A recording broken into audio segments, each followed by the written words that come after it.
Coming up today on Uncommon Sense, meet your new hosts as we take over the reins and continue the journey to bring all things Chesterton to you in the most uncommon ways we can. Stay tuned.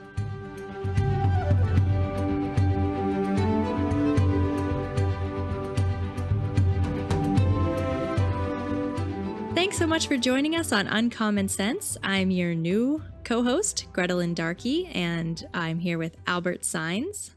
Hello. We are taking over the reins on this podcast for the Chesterton Society. We are here to talk about all things Chesterton with you because we know that Chesterton is better with friends. So we are here to bring Chesterton to you in the most friendly way that we can. And we want to make sure you understand that Grettelyn and I are actually friends, so it's not just a kind of a general statement. So we are friends, and we are trying to bring Chesterton to you as friends to the rest of our friends out there in the society. Friends of each other and friends of Chesterton. So there you go. Right. Yes. Yeah. So here we are. Is it? It's kind of weird because we're actually kind of new to the society as far as, we've started actually working for the society, you and I both, only in the past sort of several months, really. Right. Well, I've been involved for 10 years peripherally, but right. But yeah, this is the first time we're both kind of officially on board. And it's great to be here. It's a great place to work, and it's cool to be on the inside. But it is a little funny that we're kind of the new guys, and here we are. It's our sparkling and effervescent personalities. Yeah, we channel the Chesterton joy. That's what we're trying to channel here. Right. I like that. Yeah. What I find also interesting about our sort of being teamed up for this podcast is, as you said, you were involved and have been involved with the Chesterton Society on the periphery for many years. Mm-hmm. I am really brand spanking new to Chesterton as a whole.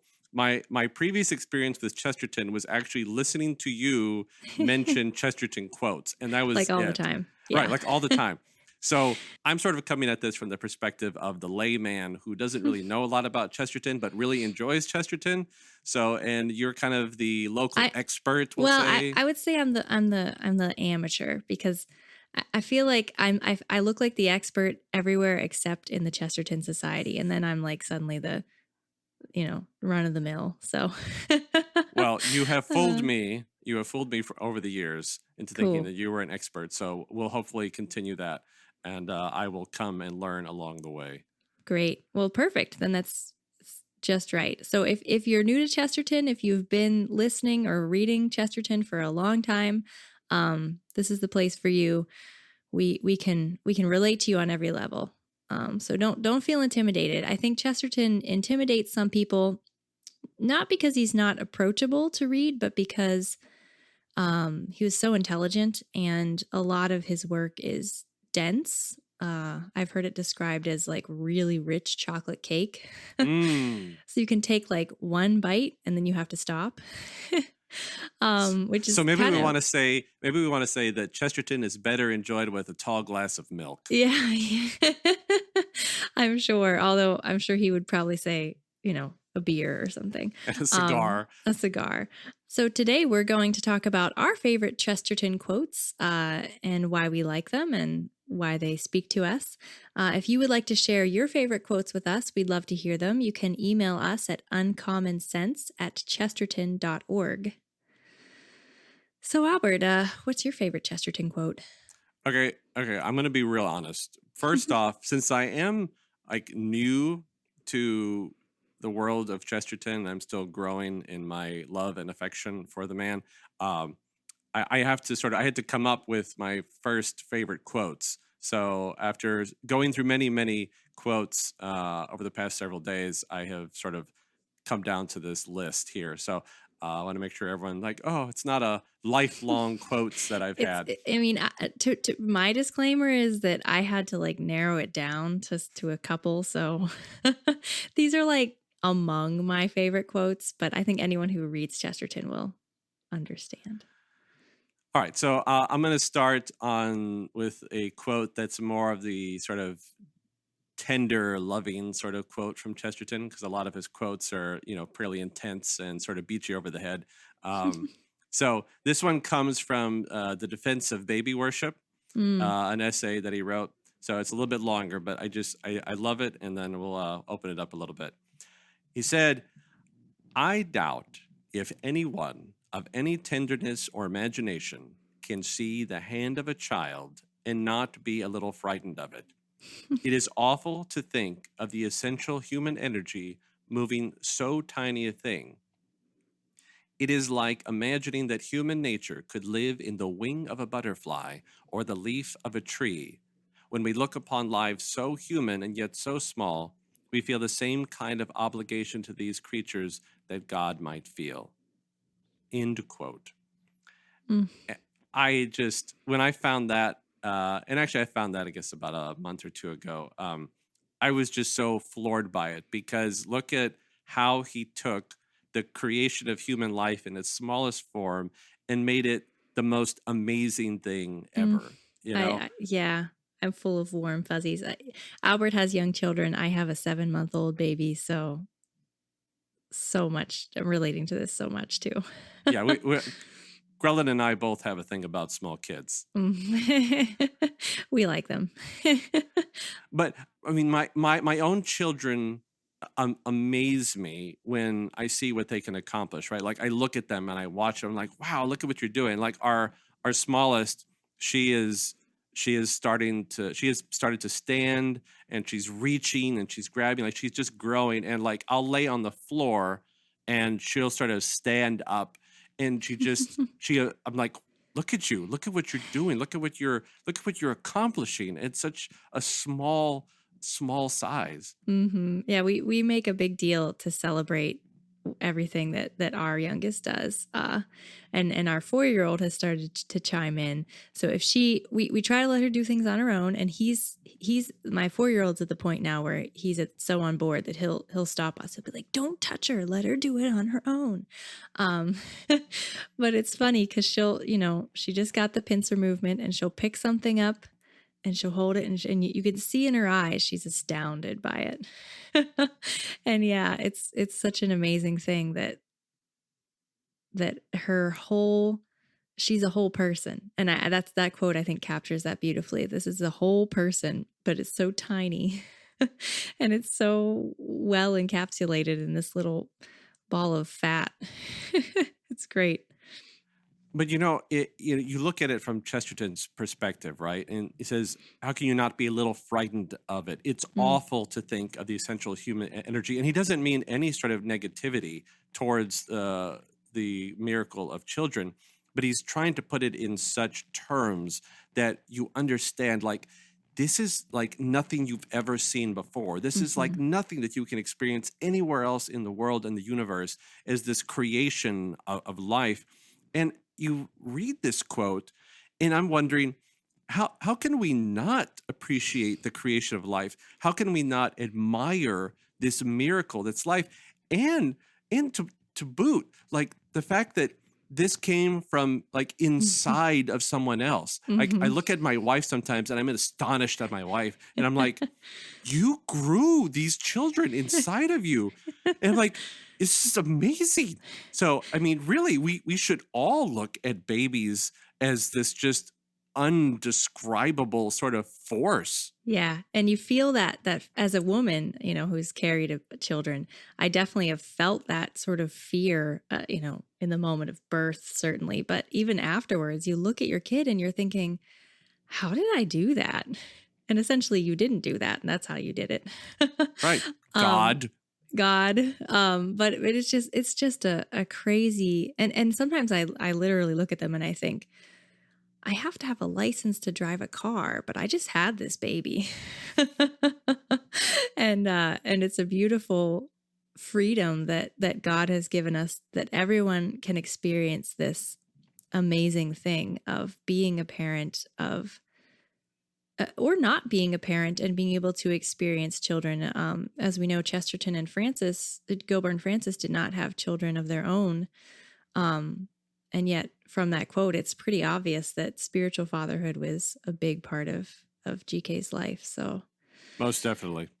Oh, well, now my heart's like all warm and Well, nice. good, good. With a warm heart, I'll kick to you for your next quote. Well, mine is a little.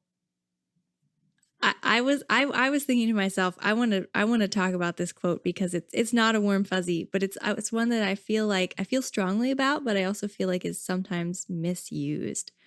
So I'm going to start with, if a thing is worth doing, it is worth doing badly.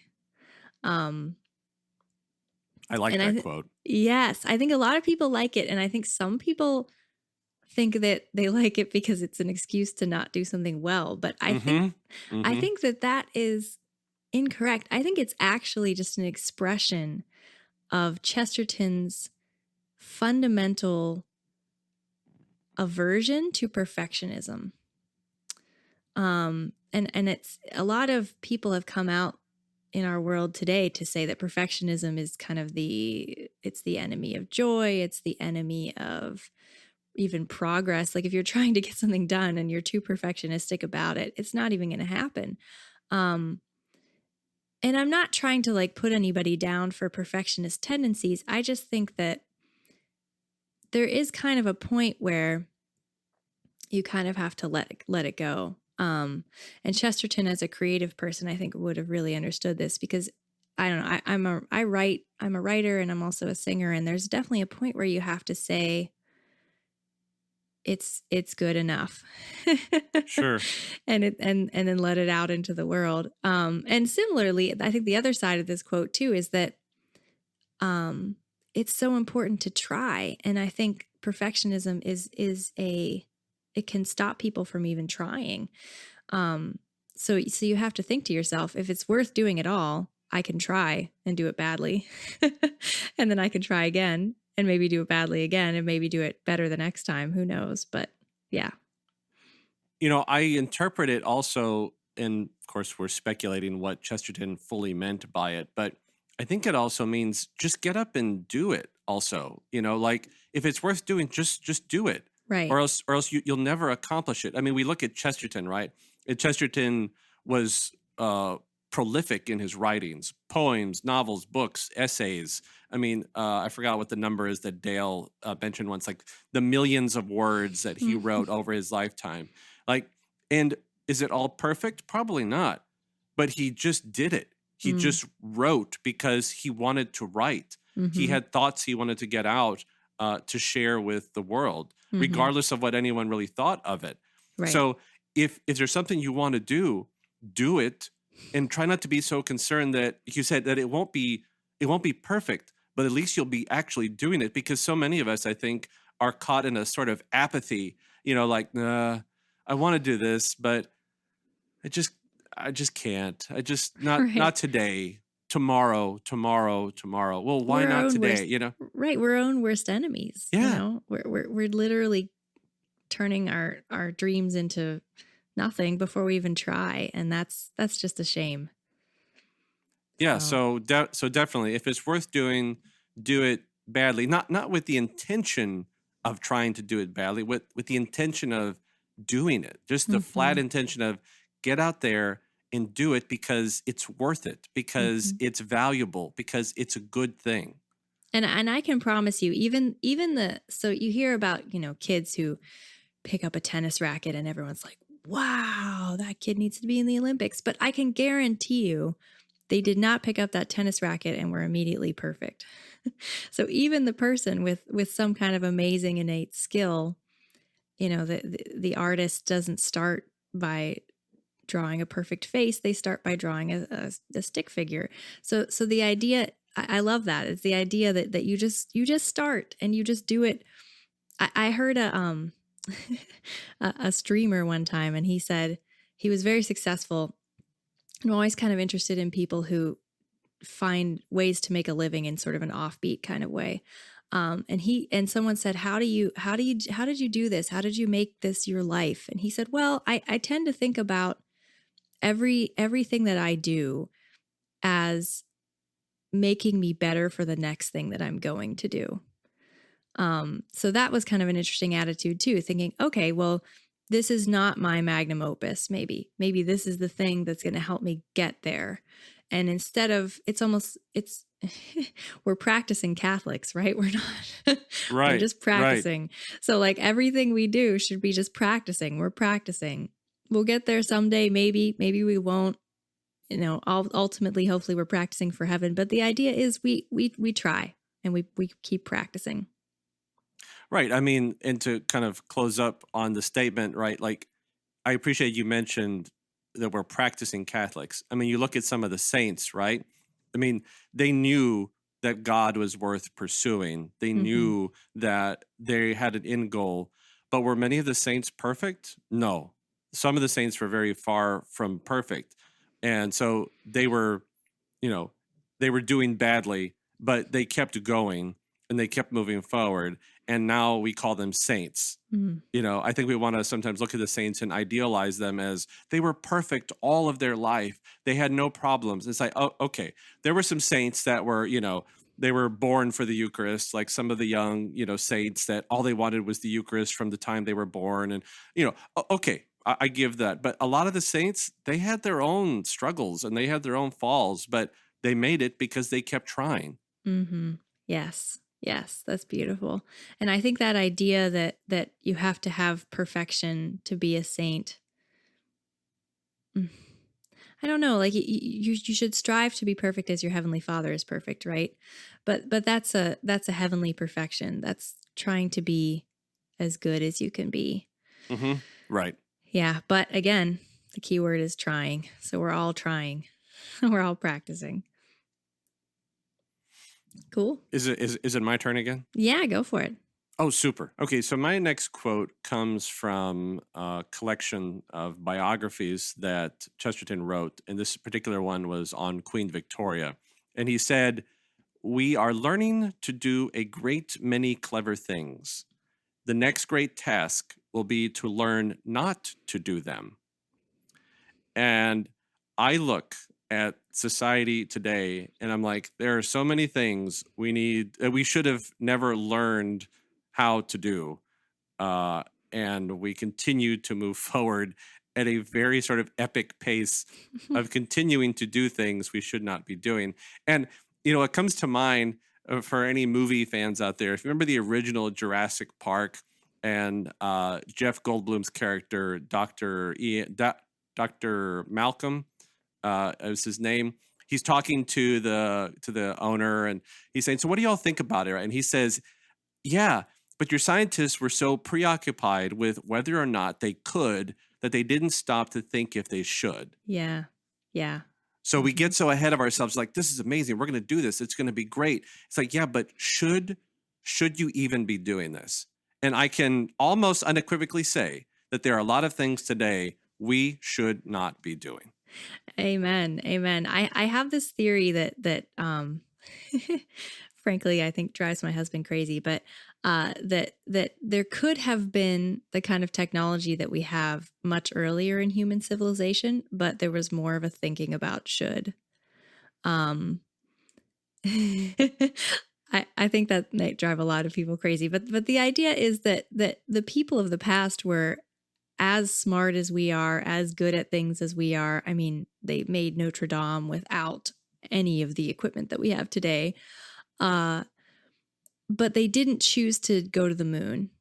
Not saying that going to the moon is a bad thing, but just giving Sure, it as an sure. example of a modern thing. They didn't choose to put their thought and their into these programs that we have today. So, yeah, just this idea of there was maybe more of a sense of, is this worth doing? Will this gain good results? Is this where we want to put our energy?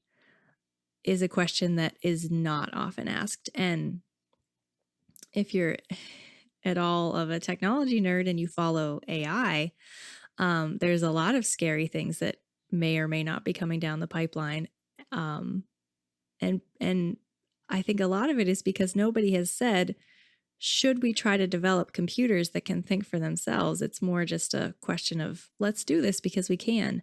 So that, yeah, there's a, and that's kind of a big crazy example, a No, little but bit. it's valid. Mhm. Let's stay on that AI topic for just a moment. You know, experts and scientists and PhDs, they want to sort of assure us that no, no, no, this isn't going to be what happened in Terminator, where the computer decided to take over the world and destroy everything. It's not going to happen. It's not going to happen. But the concept is from the movies is that the computer becomes smart enough to sort of start to figure things out. Mhm. So we want to try to make everyone feel comfortable and say, that's not going to happen. That's just a movie. But the more we create technology, the more it starts to sort of develop. And at some point, it's not too far fetched to think that technology is going to get the upper hand because it's just thinking from a very sort of analytical standpoint. It does not think from a human perspective. We Now, taught I'm it to not optimize, right? right. We taught Yeah. it to optimize, and I'm not, for anyone who's worried, I'm not being some sort of conspiracy theorist. I'm just saying it is a fair statement to think that technology is going to outpace humanity Mm. at some point on the trajectory that it is, because we've already sort of eliminated jobs, right? Because we've put in technology to take care of it for the people that used to do it themselves. Right. So why is it so far-fetched to think that, hey, there's some potential that this AI stuff is not going to potentially be dangerous in some form or fashion. Not that it's going to destroy the world, Mm. but there's potentials for computers and technology to do things we don't want it to do, and we're going to look back and be like, "Gosh, that was a really bad idea." Right. I mean, deep fake is one example. If you don't know what that is, it's the ability to essentially make anyone look like someone else. So you can get a person acting like George Clooney, and the software can essentially put George Clooney's face onto that person, and it is so well done you would not know the difference. Yeah, so it's and even yeah, it just brings you back to that question of, should we do this? Should we make it so that potentially in future elections we won't know if a politician actually said something that we think they said, because there could have been a software element that made it look like they said it and someone else said it. Is that good for us as human beings to not be able to have that ability to discern truth easily, or are we going to have to super deep dive on everything just to figure out whether or not it's true? And this is just one facet that we're focusing on. Science itself is doing things, genetic manipulation, the way we've altered food, the way that we are sort of trying to advance educational techniques, the way we're Mm-hmm. trying to get into the human mind. Just on and on and on and on, right? And like, uh, it's it's a world of things that were unnecessary for millennia, you Mm-hmm. know, thousands of years, and suddenly, really, if you think about it, if you say like, well, it's only been in the last 100 years, well, that's a short amount of time to do a Compared whole to the lot of whole things. world. Yeah, Yeah. to the existence of the world, and now we are just moving at a heck of a pace. So, anyways, that's why I really like the quote, because I think he saw it then. This is Chesterton's time, and we are really seeing it now, and Mm-hmm. we should slow it down, if not stop some things completely. That's Mm-hmm. just that's my take. No, I hear you. I hear you. Yep. So what do you got next? Whew. Whew. All right. Let's see. So another fun one. Marriage is a duel to the death, which no man of honor should decline. Yes. um, Lay it on me. I love this one. yeah, it's a great one. And I think again, could be misinterpreted. Hopefully, won't be. Um, I don't want anyone to get the impression that I have a very bad marriage, because I have a very good marriage. Um, I can vouch for that. I can yeah, vouch for that. Albert took the pictures at our wedding, so he's got photographic evidence, but it's been good since then too. Um, Chesterton brought me to my husband, but that's another story for another time. Anyway, I just really resonate with this, because I see my marriage in a lot of ways as an opportunity to die to self on a daily basis. Which is so hard. Uh, but it kind of comes out in the form of little jousting that my husband and I do, and we'll just come at each other with different opinions on everything. I mean, we're our own people. Um, we're not super similar as people. We're compatible, but we're not terribly similar.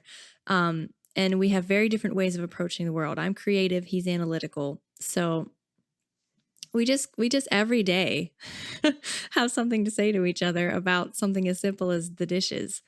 But the idea I think of this quote is that it's very good and healthy to engage in these struggles and be able to come out of them with humility and to say, maybe my point of view is not the best, and maybe I can consider someone else's. And it gets you outside of yourself, and it puts you in a place that I think is really helpful to growth and holiness. I completely agree with you, and I think looking at it from Chesterton's side, like Chesterton obviously is like you said, it'd be easy to be like, wow, he really thinks that marriage is a violent institution. And it so isn't what he's saying. You have to really understand the way Chesterton sort of is very satirical about a lot of Mm-hmm. the things that he talks about. But he was obviously very devoted to Frances for all of his life. And they had a very unique marriage because he was one type of, like you said, you and your husband are sort of individuals. Mm-hmm. Well, Gilbert and Frances were very much individuals in their own right, and Mm-hmm. but yet they had this wonderful marriage.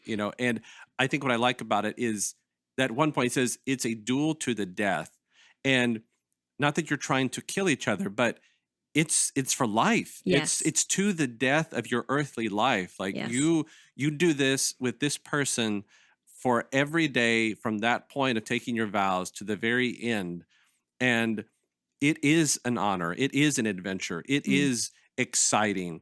And we want to sort of, today, we want to just sort of make marriage something that's throwaway. It's Mm. like, nah, I can take it. I can leave it. It doesn't matter. I can make marriage something that it isn't. Like, no, no, no, no, no. Like marriage is something very fundamental, very basic, something that shouldn't be sort of trounced upon and treated with such sort of, brevity. Be like, yeah, Flippancy. yeah, Yeah. yeah, flippancy. And it's like, no, this is to the end, to Mm-hmm. to the death. And this duel that he talks about, it's not fighting, it's not throwing dishes, it's not slapping, it's not like slamming doors. It's like you said, it's sort of a war of words. It's a intense banter that you get to partake in every single day. Mm-hmm. And my wife and I have our own conversations every single day, and we get lost in our conversation. And it's Mm. back and forth, and it's opinions, and it's thoughts, and it's contemplation. We come back to it again later, and we want to talk about it more. And what should we talk about tonight? And we know that this is going to be our life, and we look forward to that duel to our own death. And it's incredibly freeing to know that this person is committed to you and you're committed to them, and you're not going to leave each other over the dishes. And you're not going to leave each other over your opinions. And you might get angry and you might have differences, but it is so freeing to know that I have this person with me every day until God chooses to take them from me, and no one else can take them from me. Essentially. And yeah, I've had discussions with my husband about that, even that the fact that sometimes some of our friends look at marriage differently.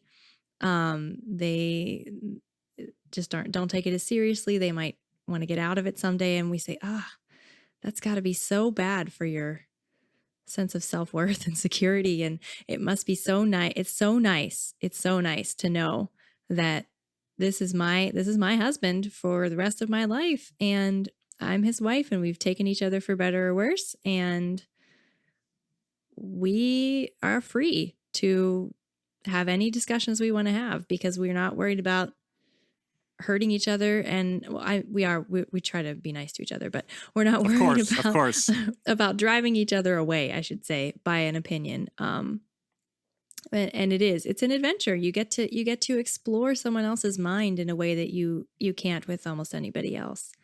And that's really incredible. And I don't think that either one of us is trying to sort of idealize our marriage as some sort of perfect, Oh no. like that every day is bliss and flowers, but that every day is a good day of Mm, being married to our particular spouse. And in the midst of a bad moment or a bad day, the next day is going to be okay. yes. And Yes. it's going to continue to be a great marriage. So don't let us sort of think, oh, I see. They have some sort of perfect book marriage. Like, no, that's not what we're saying. Nope. But it's something that when we understand what we're committed to, and understanding that makes marriage that much better for us. And we're able to sort of see the long game out of our own unique marriages. Mm-hmm. Yes. You always have tomorrow, which is really, really special. Yep. Yep. Well, Do we have time to squeeze one more in, or should we? should we pause real quick for a little commercial break? Oh yeah. Let's get that in. Yeah, hopefully you're intrigued enough that you won't leave. Just stay with us. This is going to be a really good commercial. Yes, it's important. All right, you want to do it or should I? I'll take it. Go for it. So we want to take this time, we want to take this break to make sure to remind all of our listeners about our upcoming Chesterton Conference. And this is going to be the 41st annual Chesterton Conference. And this year it's going to take place in Milwaukee on July 28th through the 30th. This year's theme is Chesterton and Conversion, Learning to Think Again. We've got a full lineup of speakers. We have the president of the society, Dale Ahlquist, Christopher Check, a president of Catholic Answers, John Walker, who's a professional actor who has taken up the mantle of portraying Chesterton, and just a whole lot more. But this year, extra special, because this conference will mark the 100th anniversary of Chesterton's conversion to the Catholic faith on July 30th of this year. So his conversion into the church was July 30th, 1922. So on the last day of the conference, we get to celebrate that momentous occasion. We look forward to being able to celebrate that great occasion in the life of G.K. Chesterton, a thinker and writer who has influenced the conversions of so many people in his lifetime and beyond. So if you want some more information and to register, please visit chesterton.org/conference. Again, that is chesterton.org/conference. And we look forward to seeing you there at the conference. Yay, I love the conference. It'll be my first conference. Oh, fun. You're in for a real treat. If it's your first conference, if it's your 10th conference, please come. It's a great time. It's a great time. We want to see you there. Well, I could definitely keep talking about this all day long. And all day works. As you were bringing up some of your quotes, I definitely was thinking, oh, I should bring up this quote that I didn't think of in advance. So that's great. This is what we want to see. But we do have to wrap things up for today. I just wanted to say thank you for everybody for tuning in. Really great to start this podcasting adventure with you all, and we hope that you'll join us next time on Uncommon Sense as we unpack more of the wit and wisdom of G.K. Chesterton. If you have any comments or you want to send us your favorite quotes, remember uncommonsense@chesterton.org is the email you can send those to. And remember, Chesterton is always better with friends.